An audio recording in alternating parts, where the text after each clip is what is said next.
I thought buying my dream home would be the start of peace, but instead, it became the beginning of a nightmare. The moment I pulled into my driveway, a chain blocked my gate. A smug HOA rep told me I didn't own my own house anymore. What happened next turned into war. The dream was simple. A quiet home. A fresh start. No noise, no neighbors, no rules, and definitely no HOA. That's why I bought the house. A modern cabin tucked deep into the Idaho mountains, surrounded by pine trees and miles of untouched land. 30 minutes from the nearest town, an hour from the nearest grocery store, and far away from the kind of people who thought they could tell you what color your mailbox should be. After 20 years of working in government inspections, I was done with bureaucracy. Done with red tape. Done with people who thought they owned the world because they sat behind a desk with a stamp. This was supposed to be freedom. I still remember how it looked when the road curved upward and the property finally came into view. The roofline was sharp and clean. The concrete driveway stretched wide toward a reinforced double garage. A smaller guest cabin sat downhill, partially hidden behind towering pines. It was peaceful. It was perfect. It was mine. Or at least, it was supposed to be. The moving truck rumbled behind me as I turned into the gravel entrance. I was already picturing the boxes inside, the first fire in the stone fireplace, the quiet nights with no one around for miles. But then, my truck jerked to a stop. Right there, across the driveway, was a chain. Thick. Fresh. Industrial. Stretched tight between two steel posts that absolutely had not been there a week ago. A padlock the size of my fist gleamed in the early morning sun. And hanging from the chain was a bright white sign that made my stomach twist. Private community property. Access denied. Whispering Pines View HOA. I stared at it for a full 5 seconds, trying to process what I was seeing. HOA? Here? That was impossible. This property was outside all association boundaries. That was the entire reason I bought it. I stepped out of the truck slowly, gravel crunching beneath my boots. The mountain air was cold, but the heat rising in my chest was immediate. And then I noticed. I wasn't alone. 2 people stood next to the chain. One was a man wearing an orange vest with the HOA logo stitched across the front like some kind of uniform. A GoPro was strapped to his chest. Recording. The other was a woman in her 50s with short blonde hair, arms crossed tightly, holding a clipboard like it was a weapon. She stepped forward the moment she saw me. Her voice was calm, rehearsed. "Sir, this is a private community. Entry is restricted to approved residents and guests. Do you have proof of authorization?" I blinked once. Then I let out a slow breath. "I'm Jackson Haynes," I said evenly. "I own the house at the end of this driveway."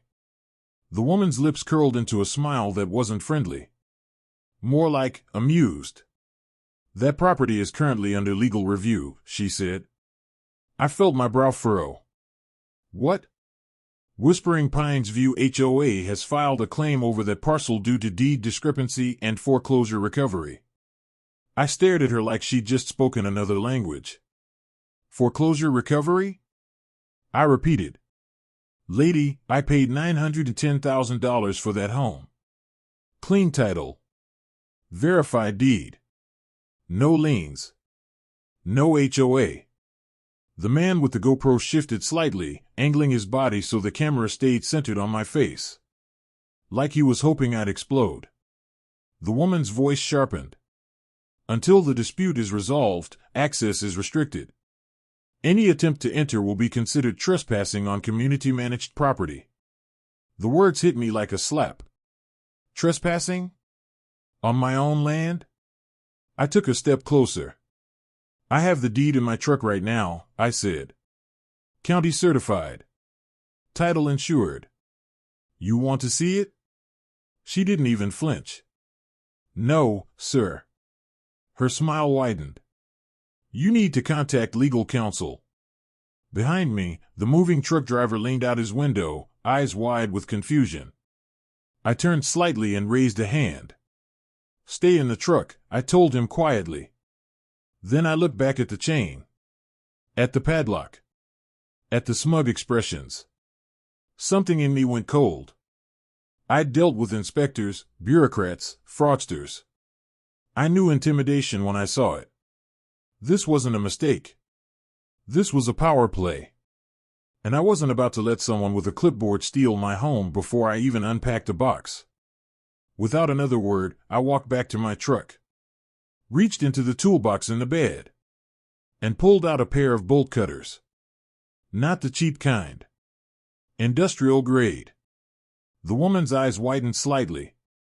"Sir, you are not permitted." I ignored her. The GoPro guy lifted his walkie-talkie. "This is security patrol. We may have an incident." I stepped up to the chain, positioned the cutters around the lock, and squeezed. The metal resisted for half a second. Then, snap. The lock split clean apart and hit the gravel with a heavy clang.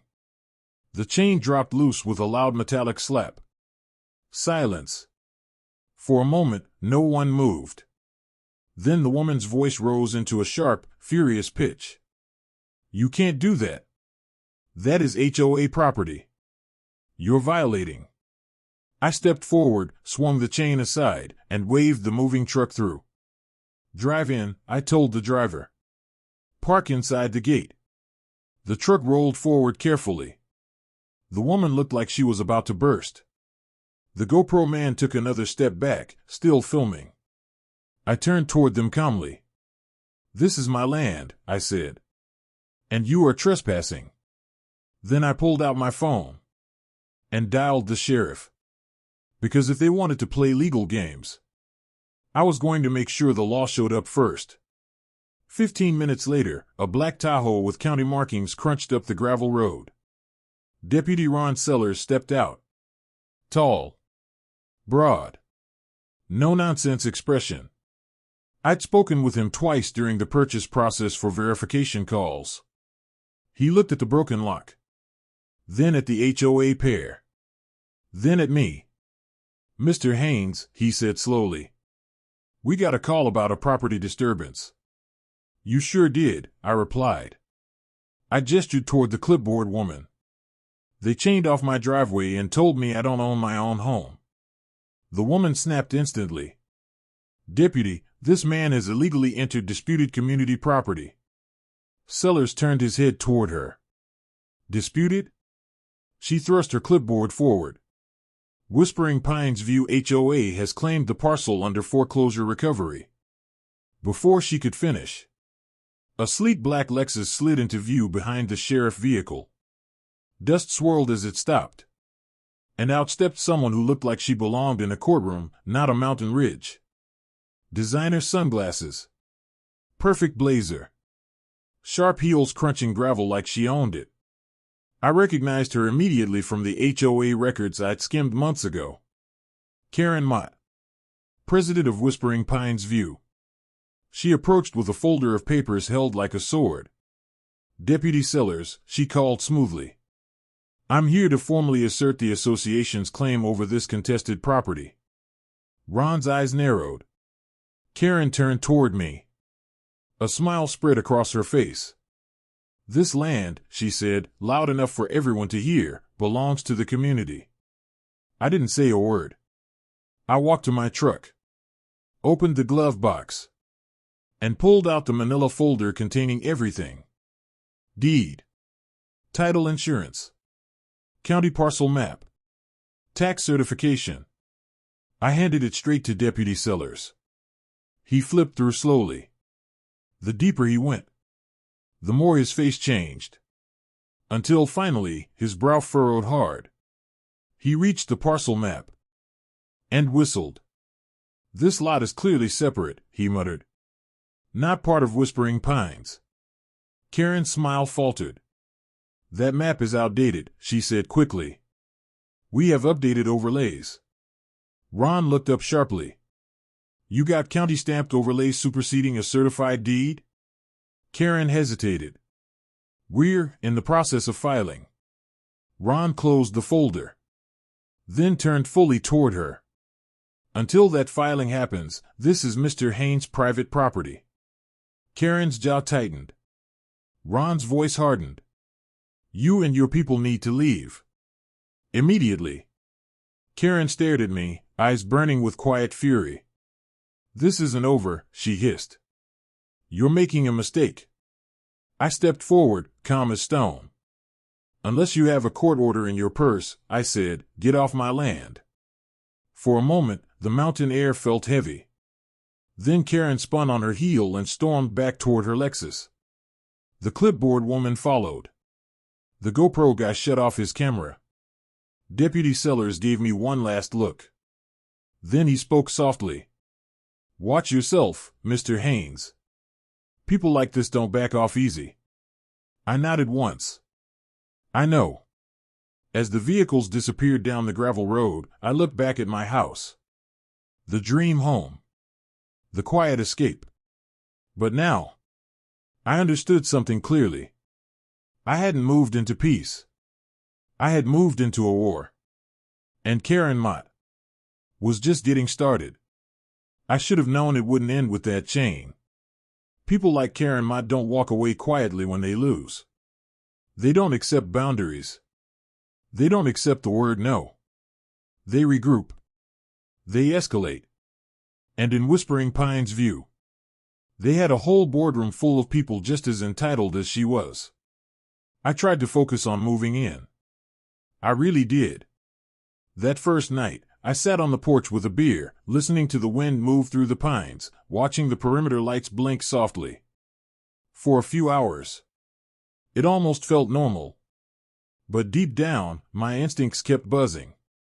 Like an old alarm system. I'd spent 20 years inspecting buildings, watching people lie straight through their teeth while pointing at paperwork they didn't understand. Karen wasn't done. I just didn't know how far she would go. Sunday morning, the next strike came. My phone buzzed while I was installing a light fixture inside the guest cabin. The caller ID was my attorney. Rachel Becker. Sharp. Ruthless. Brilliant. She didn't waste time with greetings. Jackson, she said immediately, voice loaded with amusement and disbelief. You're going to love this. I tightened my grip on the screwdriver. What now? The HOA filed an emergency injunction. I froze. An injunction? Yes. To reclaim your property. I let out a breath. On what basis? Rachel paused. Then, they claimed the property was donated to them by the previous owner. I blinked. Donated? It gets better, she said. For the amount of $1. For a second, I thought she was joking. I actually laughed. You're kidding. I wish I was. My stomach tightened. They attached a document claiming the seller gifted the home to Whispering Pines View HOA in perpetuity as an act of gratitude for community stewardship. I stared out the window at the trees. It sounded insane. Like parody-level insanity. But Karen was serious. Rachel continued. The document is signed, but not notarized. No witnesses. No recording stamp. I already felt anger burning in my throat. And the signature? I asked slowly. Rachel's voice sharpened.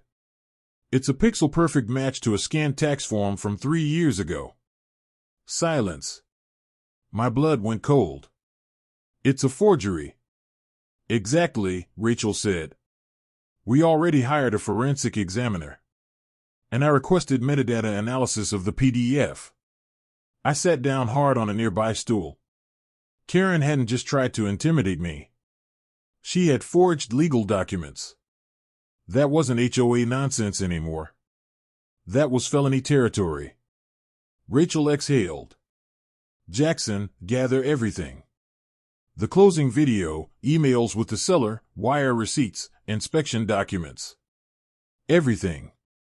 Oh, I will, I said quietly. Then I hung up. The rest of that day became digital warfare. I pulled every record I had. The title company packet. The county parcel map. The tax registration.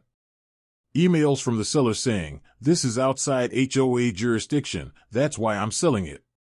Even a selfie from closing day, me and Daniel Wexley holding the deed like proud idiots. By Monday morning, Rachel filed our counter motion. Motion to dismiss. Motion to sanction. Motion to expose fraud. The judge scheduled an expedited hearing for the end of the week, which should have ended it. A rational person would have backed off right there. But Karen wasn't rational. Karen was desperate. And desperation makes people stupid. That afternoon, I drove back from town with supplies. When I pulled up to the gate, something made my stomach drop. The HOA tent was back. But this time, it wasn't a pathetic little fold-up canopy. They'd expanded it. Folding chairs. Battery lantern. A laminated patrol schedule duct-taped to a stake. Community boundary observation roster. 3 names listed. All HOA board members. I parked slowly. Stepped out. Walked up. A man in his mid-30s sat inside the tent wearing a cargo vest like he was auditioning for suburban SWAT. He looked up from a tablet. "Afternoon," he said casually. "We're just monitoring the boundary." I stared at him. "This isn't your boundary," I said. "It's my land." He shrugged. "Disputed land, sir." I could feel my jaw tighten. "You are trespassing." His smirk was lazy. "We were advised not to move until the injunction is settled. President Mott says we're within our rights." I didn't argue. I pulled out my phone. Filmed everything. The tent. The chairs. The schedule. His smug face. Then I said calmly, "You have 10 minutes to pack up." He leaned back. "Or what?" I smiled. "Or the sheriff." 15 minutes later, Deputy Sellers returned. He looked more tired this time. Like a man who already knew he'd be back again tomorrow. When he saw the laminated roster, his eyes narrowed hard. "You again," he muttered. "Yep," I said. "They upgraded." He approached the tent. Spoke quietly with the cargo vest guy. At first, Sellers looked patient. Then annoyed. Then angry. He snatched the laminated schedule, folded it in half like a fast food menu, and pointed toward the road. The man sulked, but complied. The tent came down. Again. But I knew. Karen would keep pushing until someone stopped her permanently. That night, Rachel forwarded the metadata report. And it was beautiful. The forged deed file was created on a personal Dell laptop. Registered to Karen Mott. PDF modified twice. Signature overlay imported as an image. No county digital signature. No official record. It was fraud. And we had them. But I didn't celebrate. Because fraud was only half her plan. The other half was intimidation.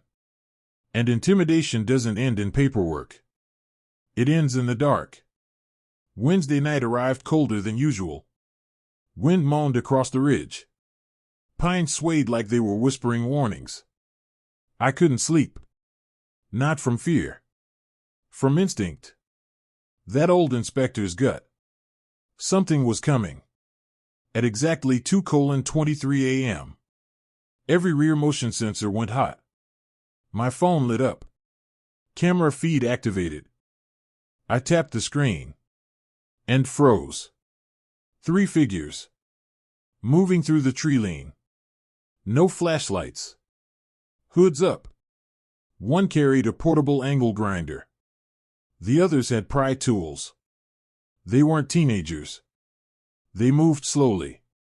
Deliberately. Like men with a mission. They headed straight for my rear service gate. My heart didn't race. My mind sharpened. I slipped into boots, grabbed my coat, walked calmly to the back door. Then, I flipped the floodlight switch.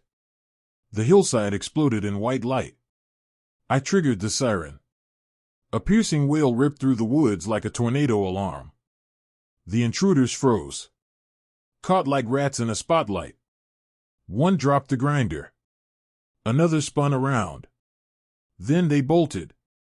I stepped outside, with my 12-gauge clearly visible. Not raised. Not aimed. Just present.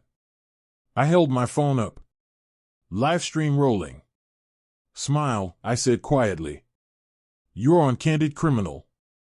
The footage uploaded automatically to the cloud. Within 10 minutes, I filed a police report. Emailed the video to Rachel. Sent it to the sheriff. Evidence. Cataloged. Stamped. Saved. By sunrise, a younger deputy arrived. Deputy Callahan. Nervous, but sharp. He photographed the tools left behind. Bolt cutters. Grinder discs. Footprints in the mud. Then he said something that made my skin crawl. One of them had a jacket with a local HVAC company logo. Real subtle. Karen was hiring locals now. Or recruiting husbands. Either way, they weren't stopping. At 9:30 a.m., my phone buzzed with a breaking news alert. I opened the live stream. And there she was. Karen Mott. Standing in front of the HOA sign with 2 board members beside her. Full makeup. Carefully lit. Voice trembling with fake concern. We are speaking out today, she said, because our community is under siege. I stared, silent. A man who has falsely claimed ownership of an HOA parcel has occupied it with military-style weapons and surveillance equipment. My stomach twisted. Several members of our safety committee were chased off the land at gunpoint. I nearly choked on my coffee. Chased off? They were cutting my fence with a grinder. I hadn't fired a shot. Karen raised a folder dramatically. We are submitting a petition to nullify any fraudulent sales executed under clerical error. It was theater. Lies wrapped in pearls. And the worst part? Some people would believe her. Because Karen looked like a victim. And I looked like the outsider with a shotgun. That was the game. Public opinion. Weaponized. I didn't wait. I built a press kit. Every document. Every video. Every timestamp. The closing footage. The deed. The forensic report. And a 2-minute clip of the trespassers running when the lights came on. No threats. No violence. Just criminals fleeing. By noon, it went out to every local outlet. By 3 p.m., it hit Reddit. Then Twitter. Then Facebook. Comments flooded the HOA page. Why are HOA dues paying for break-ins? Karen, you belong in jail. By dinner time, Deputy Callahan called. We detained one of the suspects. My stomach tightened. Who? Raymond Forrester. I blinked. The name landed heavy. Husband of Nancy Forrester. HOA board member. Of course. They weren't random. They were Karen's people. Caught with tools. No alibi. No denial. That night, I didn't sleep peacefully. I slept prepared. Because the court hearing was coming. Karen was cornered. And cornered animals do the most dangerous things. Friday morning arrived with the kind of tension you feel before a storm. The air was dry. Still. Like the mountains themselves were holding their breath. I woke up early, not because I needed more time, but because I couldn't sleep. Not after everything. The forged deed. The harassment. The break-ins. The media lies. Karen Mott had taken what should have been the happiest moment of my life. and turned it into a public war zone. Today was the day it ended. One way or another. I dressed simply. Dark jeans. Clean button down. Leather boots that made a hard sound with every step. Not flashy. Not dramatic. Just solid. Rachel Becker was already waiting outside the courthouse when I arrived. Coffee in one hand. A folder in the other. It looked heavy enough to break someone's jaw. "She's here," Rachel said calmly. "With 2 attorneys." I followed her gaze. Across the courthouse steps. Karen Mott stood in a stiff navy power suit. Perfect hair. Designer sunglasses. And that same smug expression like she was arriving at a charity gala. Not the trial of her life. 2 HOA board members hovered behind her like nervous bodyguards. Her lawyer looked like a man who hadn't slept in days. Loose papers. Sweaty forehead. Fumbling through documents like he hoped the wind would organize them. Rachel leaned toward me. "They're going to try to delay," she whispered. I nodded. Let them try. Because I wasn't walking into court with emotions. I was walking in with evidence. And evidence doesn't blink. Inside, the courtroom was packed. Locals. Reporters. Even a few HOA residents who looked embarrassed just to be there. Whispers rippled through the benches like static. Karen didn't look at anyone. Not even me. Judge Molina entered exactly on time. Late 50s. Blunt haircut. Eyes like she'd seen every type of nonsense and hated all of it equally. She took her seat. Banged the gavel once. "Let's proceed." Karen's attorney stood first. He cleared his throat so many times it sounded like fear. "Your Honor," he began, "the community of Whispering Pines View has maintained unbroken cultural stewardship over this parcel since the late 1980s. Judge Molina blinked slowly. "Cultural stewardship." "Yes," he said quickly. "While clerical records may indicate private ownership, we assert the land was informally absorbed through functional association." Rachel stood instantly. "Objection." Judge Molina didn't even glance. Sustained. Karen's lawyer stumbled. "We also submitted a charitable transfer document." "Ah. Here it comes." He lifted a printed paper like it was holy scripture. Signed by the previous owner, transferring the property to the HOA for $1. Judge Molina held out her hand. "Bring it here." The document was passed forward. The courtroom leaned in. Molina studied it for 3 seconds. Then flipped it over. Tapped it twice with her pen. "This isn't notarized." Karen's lawyer swallowed. "We believe the intent was." "There is no filing stamp," Molina continued sharply. "No witness line. No county recording." She looked up. "And this signature doesn't match the deed on record." Karen's face tightened. The first crack. Her lawyer rushed. "This is simply a misunderstanding based on outdated maps and..." Rachel rose slowly. Like a blade being unsheathed. "Your Honor," she said calmly, "this is not a misunderstanding. This is fraud." Silence. Rachel stepped forward. "We have prepared a forensic document analysis of the HOA's so-called transfer deed." Karen's head snapped up slightly. Rachel's voice sharpened. "This document was fabricated using a digitally copied signature from a tax form filed in 2019. And it was created on a personal laptop registered to..." She paused. Then looked directly at Karen. "Miss Karen Mott." The room shifted. A reporter's pen stopped moving. Judge Molina's eyebrow lifted. "Is that so?" Rachel handed over the forensic report. It includes metadata timestamps, IP traces, PDF layer overlays, and signature insertion markers. This was not an accident. This was manufactured. Karen's lawyer looked like someone had unplugged him. He opened his mouth. Nothing came out. Rachel continued. Additionally, the previous owner, Mr. Daniel Wexley, is present in court. Daniel stood from the second row. A quiet man. Older. Honest-looking. Judge Molina examined him. Did you ever sign this document? Daniel shook his head. No, ma'am. Did you ever donate your property to the HOA? Never. Karen's lips pressed into a thin line.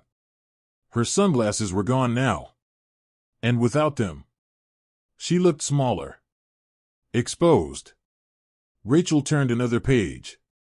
And for the record, Mr. Haynes holds a legally recorded deed, title insurance, certified tax registration, and a boundary survey approved by this county. She didn't stop. Oh, and that's only the paperwork. Now her voice hardened. The HOA also engaged in harassment, trespassing, intimidation, and attempted illegal seizure of private property. Karen's lawyer snapped. Objection. Allegations. Rachel raised her hand. Not allegations. Video. She nodded toward the courtroom screen. The clerk dimmed the lights. And the footage played. 3 hooded figures at 2:23 a.m. Angle grinders sparking at my rear gate. The floodlights exploding on. The siren screaming. The intruders running. The courtroom was dead silent. No one breathed. Rachel spoke quietly. One of those individuals was apprehended. She held up another file. Raymond Forrester. Husband of an HOA board member. Karen's attorney looked physically ill. Rachel clicked again. More footage. The patrol tent set up on my land. The fake signs. The drone surveillance. The anonymous code enforcement complaint calling me military-style dangerous. Karen's own TV interview played next. Her voice. This man is aggressive and unstable. Rachel paused the video. Then held up the restraining order Judge Molina herself had signed days earlier. This woman lied to the public. She lied to the court. And she lied while committing felonies. Karen's hands trembled slightly. For the first time. She wasn't smug. She was cornered. Then came the killing blow. Rachel took a breath. During discovery, we recovered HOA internal emails. Karen's head snapped up. Rachel read aloud. Once we have possession, it'll be too messy to undo. Push the story hard and file fast. She looked at the judge. That email was sent by Karen Mott. The courtroom went silent in a way that felt heavy. Even Karen's lawyer didn't move. Judge Molina leaned back slowly. Her expression changed. Not confusion. Not doubt. Disgust. She looked directly at Karen. Ms. Mott. Karen opened her mouth. Judge Molina cut her off sharply. Don't. Karen closed it. Molina turned toward the attorneys. This court finds the HOA's claim to be intentional fraud, an attempted unlawful seizure, harassment, organized trespass, and possible criminal conspiracy. Karen's lawyer whispered. Your Honor, please. Molina raised a hand. No. She picked up her pen. I am issuing an immediate dismissal of the HOA injunction. A permanent restraining order against Whispering Pines View board members. And I am referring Ms. Mott's conduct to the county prosecutor for criminal investigation. Karen's face went pale. The judge's voice was final. Court adjourned. The gavel struck. And just like that, Karen Mott's empire collapsed. Outside, cameras swarmed. Karen tried to rush past. A reporter called. Ms. Mott. Comment on the forgery evidence. Karen didn't answer. She climbed into a black Lexus shaking. And for the first time, she looked afraid. Rachel exhaled. That, she said, was satisfying. It's not over yet, I replied. Rachel smiled. No. But now, she's the one being watched. The following week, sheriff deputies supervised the removal of the HOA patrol post. The signs came down. The tent disappeared. The fake boundaries were erased. Karen Mott was arrested 2 days later. Charges: forgery, fraudulent conveyance, conspiracy, intimidation, unlawful surveillance, obstruction of justice. 6 felonies. Bail denied. The HOA was dissolved under court order. Assets frozen. Records seized. The residents were furious. Civil lawsuits flooded in. And Karen? Karen was sentenced to 17 years. 12 before parole. The judge's final words echoed. This court will not tolerate the weaponization of community power to steal private property. 2 months later, the mountains were quiet again. No patrols. No chains. No fake signs. I melted down the broken gate lock and forged it into a new sign. It hangs beside my driveway now. Bold letters. Private property. No HOA. No exceptions. I held a barbecue to celebrate. Ribs. Beer. Rachel came. Even Deputy Sellers showed up and laughed. Someone asked me, "You ever think about moving again?" I looked out at the trees, at the sunset through the pines, and I smiled. No. Took me long enough to find freedom. Now that I've got it, I'm not letting it go.